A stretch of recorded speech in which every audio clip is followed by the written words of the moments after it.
Vous connaissez tous la formule « fais ce que je dis, pas ce que je fais ». Mais vous êtes-vous déjà demandé ce qu'on voulait vraiment dire par là? En fait, avec cette phrase, je suis en train d'admettre que je ne fais pas toujours moi-même ce que je dis. En psychologie, on parle de fossé entre les attitudes d'une personne et ses comportements.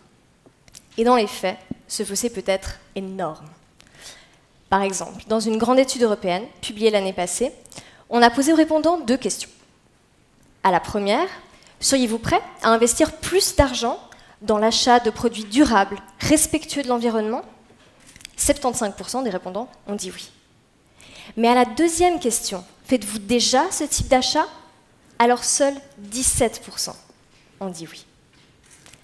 L'objectif de ma thèse, c'est de comprendre pourquoi on peut avoir un tel écart entre ce que quelqu'un dit et ce qu'il fait, et comment réussir à remettre les deux sur un même niveau.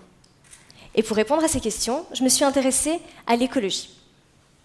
Alors, pour comprendre le comportement d'une personne, il faut s'intéresser aux raisons qui l'ont poussé à agir d'une certaine manière.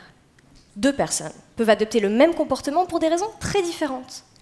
Par exemple, Jean et Jacques prennent tous les matins le vélo pour aller au travail. Mais pourquoi le font-ils? Jean, d'un côté. Jean est un écologiste convaincu qui essaye de réduire son empreinte carbone sur l'environnement. Quant à Jacques, eh bien, disons que Jacques a fini par céder devant les pressions insistantes de son épouse. Alors, oui, pour l'instant, Jean et Jacques prennent tous les 2 le vélo.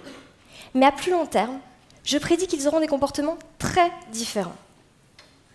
Comment est-ce que je peux le savoir? Eh bien, dans le cadre de ma thèse, j'ai interrogé plus de 3000 personnes sur leurs habitudes écologiques. Et je leur ai fourni un commentaire par rapport à ces comportements. Vous, ce que vous faites, c'est vraiment très bien. Vous, par contre, c'est pas suffisant, il faut insister encore un peu.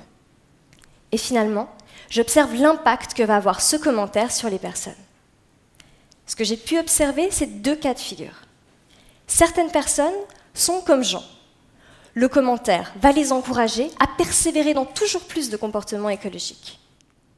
Mais d'autres personnes sont comme Jacques, qui vont utiliser le commentaire comme une excuse pour laisser tomber, en estimant en toute bonne foi avoir fait leur part du boulot. En résumé, l'objectif de ma thèse, c'est d'optimiser la motivation des individus pour les aider à respecter les idées auxquelles ils croient déjà. L'enjeu, c'est que vous, que moi, que Jean et que Jacques fassions réellement ce qu'on dit.